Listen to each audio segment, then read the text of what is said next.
Hello everyone, Vincent Liu from HDTV Test here. I'm a TV reviewer and professional calibrator. In this video, we're going to take a look at the Samsung Q90R, which is the South Korean brand's flagship 4K QLED LCD television for 2019. Our review unit is the 65-inch version, model number QE65Q90R, but it's also available in 55-inch and 75-inch sizes in the UK and Europe. I believe in the USA, you'll also get a massive 82-inch model, although you'll lose access to the 55-inch model.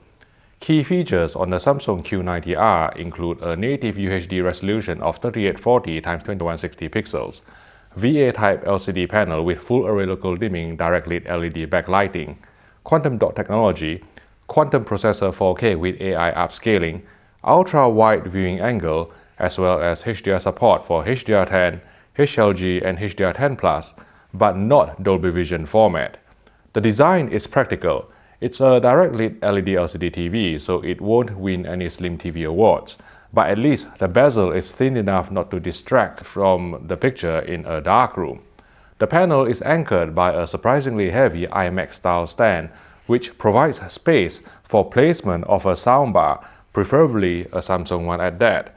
The anti-reflective filter implemented on the Samsung Q90R is truly world-class. Even though the reflections can be spread out slightly more than last year's Q9FN, owing to the new ultra viewing angle optical layer, as a whole, reflections are muted more effectively than TVs from any other brands on the market, delivering a lucid picture that's as good as glare-free even in a very bright room.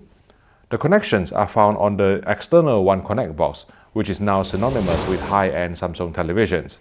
And just like on the 2018 Q9FN, you only need to run one thin optical cable from the One Connect box to the TV, which will carry video, sound, and even power, making for an extremely elegant solution. 4 HDMI inputs are supplied, and even though none are full bandwidth 48 gigabits per second HDMI 2.1 ports, some HDMI 2.1 features are supported, including FreeSync VRR and ALLM or Auto Low Latency mode. There's some rumor that EARC or Enhanced ARC can be added by a firmware update in the future, but just like election promises, it's better to accept that there's no EARC until it has actually been added. The Samsung Q90R ships with 2 remote controls in the UK. One is a traditional button remote that I prefer to use for calibration. So if you hire me to calibrate your Samsung TV, please make sure you put this remote out and put batteries into it, rather than leave it in the box up in your loft. There's another silver smart remote which has gained dedicated Netflix, Amazon and Rakuten TV buttons this year. Navigating the Smart Hub user interface is faster than on any other Samsung TVs we have used before, making going in and out of the picture menus a joy rather than a chore. Before I move on to talk about picture quality, I'd like to thank Crampton Mall for sponsoring this video. They are an electrical retailer based in the UK who sells most of the TVs I review on this channel. The team there is friendly, professional, and will give you unbiased advice for your purchase. If you are thinking about buying a new television, even if it's not this Samsung Q90R, please support this channel by considering buying from Crampton Mall. Call 0113 244 6607, mention HDTV Test, and you'll receive great price and service. Thanks again for your support. Okay, let's start with the most impressive thing about the Samsung Q90R, and that's the viewing angle, which preserves off-axis contrast and colors better than any other LCD TV we have seen to date. Yes, better than IPS LCDs, better than the Sony ZF-9, because with those panels, you still get elevated blacks and murky gamma. I call it the IPS glow, whereas this is largely absent on the Q90R, even 30 degrees off-center. The underlying LCD panel is VA type, which is notorious for losing colors and contrast fairly quickly off-axis. So how has Samsung managed to improve the viewing angles? First is an optical layer which is similar in concept to Sony's XY angle technology, but thankfully, Samsung's version doesn't increase black level to the same extent as what we observed on the ZF-9 or Z9F in the USA. Because of this optical layer, it's impossible for us to get a clear macro shot of the subpixel structure, but hopefully you can still make out the vertical RGB stripes of a VA-type LCD panel. In addition to the optical layer, Samsung is also using subpixel rendering to widen the viewing angle even further. Groups of subpixels are driven with different brightness and color characteristics to reduce off-axis color shift. From normal viewing distance, the effects are invisible to the human eye, except for maybe some minor color inaccuracies in darker tones. But up close, eagle-eyed viewers may be able to see a distinct crosshatch pattern. Fortunately, the subpixel rendering appears to be disabled in PC and game modes. The engineers at Samsung have really thought this through. Computer users and gamers are more likely to be sitting directly in front of the screen and therefore won't need wider viewing angles. Very clever. Right, with improved viewing angles out of the way, let's turn our attention to black level performance. Like the Samsung Q90FN, local dimming cannot be switched off from the user menu, so we had to do it from the service menu to measure the native contrast on the Q90R. With peak white packed at 120 candelas per square meter, we measured black level to be 0.052 candelas per square meter on a 4x4 ANSI checkerboard pattern. Using our own custom-ordered test pattern consisting a small white box scrolling horizontally and then vertically against the borders of a black background, we counted 30 vertical columns and 16 horizontal rows, giving us a total of 480 independently dimmable zones, which is exactly the same number implemented on last year's 65 Q90FN. Note that the 75-inch and 82-inch Q90R will also have 480 FALD zones, but the 55-inch Q90R will only have half the number of zones at 240, which I've verified. 480 zones is comfortably the highest among 65-inch full-array local dimming LED LCDs available to buy new on the market today. But equally as important to the final picture quality is the local dimming algorithm. And as we've seen on the Q90FN, Samsung's algorithm favors generating deep blacks and minimizing blooming over outright picture accuracy, which is the opposite of Sony's approach. First, let's talk about what's good on the Q90R. The top and bottom letterbox bars in CinemaScope films look inky black even in HDR movies. Samsung has truly mastered the art of switching off zonal backlight in these letterbox bars as long as they are not irregular ones such as those used in certain Netflix and broadcast programs. Second, blooming is more well controlled than the ride on a Mercedes S-Class. Even during tricky scenes where there's only a white element against a black background, I saw less circumferential blooming than on any Sony FALD LED LCDs, including the ZD9. And 3. Samsung has significantly improved the backlight stability on the Q90R versus the Q90FN. Even with the subtitles appearing in and out of the scene from Narcos on Netflix, there's no visible flickering or luminance fluctuations, which were more frequent on the Q90FN. But there are a few side effects introduced by what I would still class as fairly aggressive local dimming from Samsung. 1. Especially in SDR, bright objects, such as the light above Batman in the sequence from The Dark Knight Rises, can appear dimmer than reference. 2. The aggressive effort to control blooming results in noticeable vignetting, not only in the brighter shades. You can see a slight darkening inside the circumference of this expanding white circle, but also as the picture gets darker.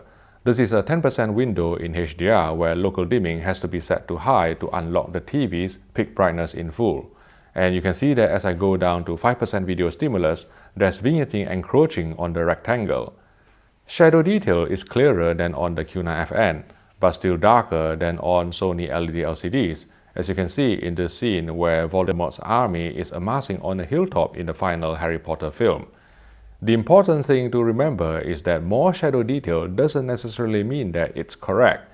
In an ideal world, I would have a Sony X300 reference broadcast monitor here to compare, but of course I don't due to the meager amount I earn from YouTube, and I'm too proud to start a Patreon. With all that said, I'm convinced that the Samsung Q90R gets closer to shadow detail reference than the Q90FN. Next, colors. After calibrating our review unit using Kalman Direct Display Control or DDC, there were still a few minor color errors on this challenging Color Checker SG chart where 140 color patches were measured. Even if someone somewhere manages to get delta errors below the humanly perceptible threshold of DE3 on this chart, by nature, Samsung's QLEDs cannot be 100% color calibrated because the combination of subpixel rendering and local dimming will show off the colors at certain tones. What this means is that you have to be realistic. While you can get the Samsung QE65 Q90R to look natural enough through calibration, it won't be as color accurate as most OLEDs or Sony LED LCDs, just in case you were thinking about buying one for color grading.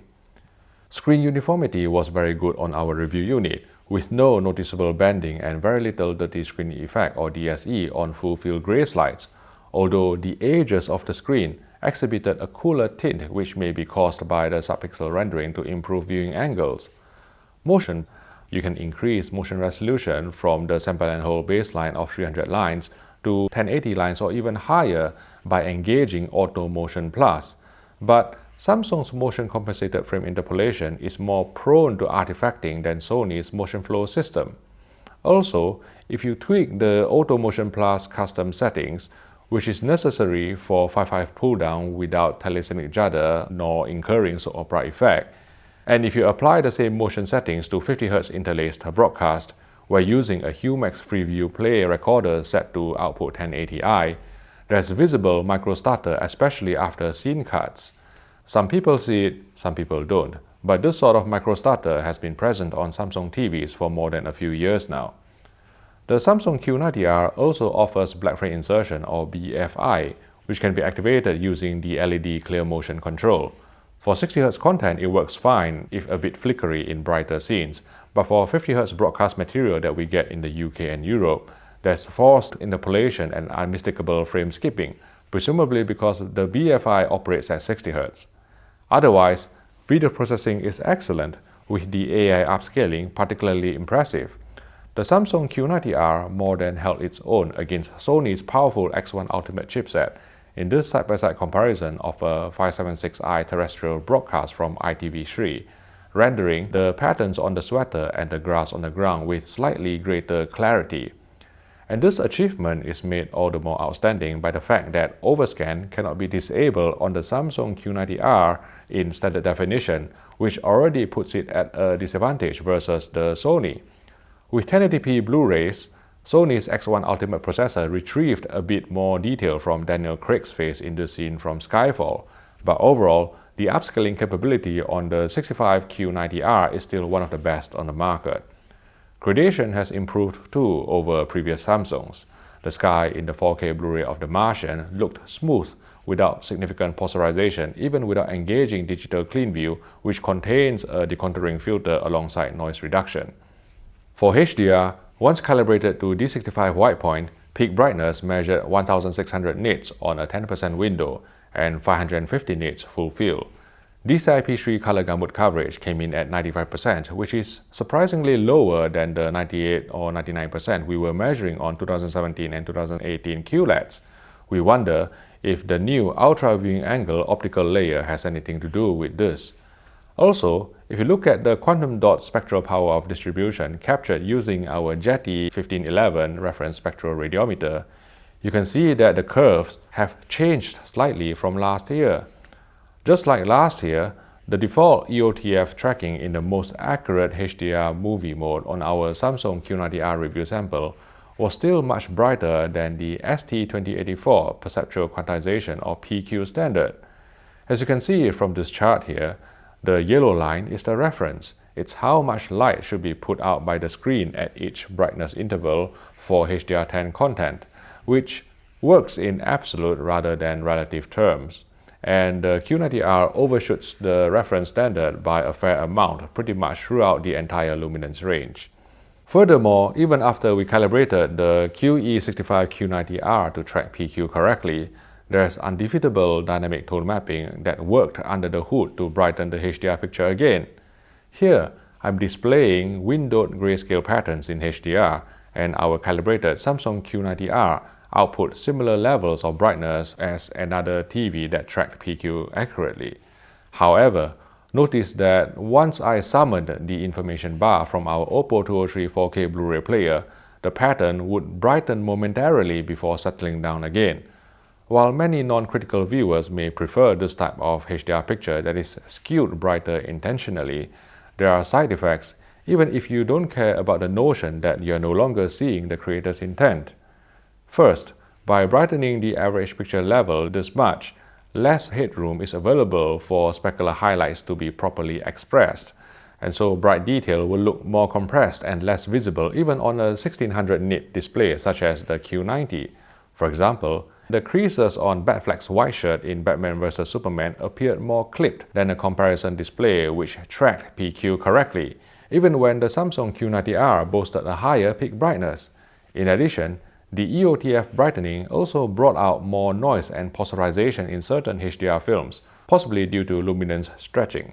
In this scene from Wonder Woman, the film grain looked more exaggerated, and the tonal transition on her face appeared coarser, as if she's grown a skin rash, which is of course not on. Regular viewers on this channel will know how much I care about Gal Gadot's appearance. The TV supports HDR10+ content, but unlike what was shown at CES, I couldn't find a way to display the HDR10+ notification during HDR10+ playback over HDMI by pressing the info button on the remote control. Last but not least, gaming, and the Samsung QE65 Q90R is a stellar performer. With game mode enabled and all game mode processing turned off, input lag measured 17 milliseconds in both 1080p SDR and 4K HDR modes. Engaging Game Motion Plus lets you attain higher motion clarity with frame interpolation, but will also increase lag by 31 milliseconds or around 2 frames. Game Enhancer puts you in a different picture mode and appears to apply dynamic contrast for more pop. Dynamic Black Equalizer brightens the gamma or EOTF to make shadow detail clearer, but can wash out the in-game picture very quickly, so we prefer to leave it at 0. Like last year's Q9FN, the Samsung Q90R supports auto low latency mode, so the TV will automatically go into game mode for playing games. The TV also supports FreeSync Variable Refresh Rate or VRR to reduce tearing and stuttering for a handful of compatible games. According to the manual, the Q90R's FreeSync range is 48Hz to 120Hz, which is an improvement over the Q9FN, which can only do 48Hz to 60Hz. But since most console games are mostly 30 frames per second or 60 frames per second, we are not entirely sure how big a benefit the VRR offered on the Q90R can contribute to smoother gameplay. To sum up, the Samsung Q90R offers a number of significant improvements over 2018's Q9FN, most notably the wider viewing angles, which means the Q90 is the first LED LCD from Samsung that doesn't look obviously inferior to OLEDs off-axis. The local dimming algorithm has been tweaked and refined to preserve more shadow detail and minimize backlight fluctuations in real-life content, and now operates correctly in game mode to deepen blacks and increase contrast. Upscaling and gradation are better too, and as impossible as it sounds, Samsung has managed to improve upon the already excellent anti-reflective filter, which together with the profuse light output that's not restricted by ABL, makes the Q90R my TV of choice for use in a bright room with lots of ambient light. Most of my complaints about the Samsung Q90R relates to HDR. It doesn't support Dolby Vision, and as much as you want to argue that dynamic metadata is not as important on a high-nit LED LCD where less tone mapping is needed, Dolby Vision compatibility has become a checkbox exercise for potential buyers who are looking for some degree of future-proofing, especially at this sort of premium price point. More and more devices are now supporting Dolby Vision. Apple TV 4K box, Xbox One X, almost all 4K Blu-ray players, now that Samsung has stopped production. Panasonic and Philips have announced Dolby Vision support on their 2019 TVs, leaving Samsung as the only major TV manufacturer without Dolby Vision, and it's difficult to believe that sales won't be affected. Also, the Samsung Q90R, at least our review sample, is still brightening HDR images excessively, even in the most accurate movie mode compared with the ST2084 reference standard. And unlike on the Q90FN, there's no way to calibrate this out completely because of the always-on dynamic tone mapping. Here's a message to Samsung's picture quality engineer team if you are willing to listen. I know you probably made this decision to brighten the EOTF based on focus group studies, where subjects overwhelmingly prefer the brighter HDR picture. I get that. I totally understand that. But you can do that in the HDR dynamic, natural, or standard picture modes. Please leave the HDR movie mode alone for the sake of video accuracy. There are a bunch of video enthusiasts out there who, for some reason or another, don't get on with OLED technology. Maybe they play games a lot, maybe they watch news channels a lot, and so are worried about burn-in. Maybe they have a south-facing lounge where there's plenty of sunlight all day. Maybe they prefer the HDR impact that only high-nit LED LCD can deliver.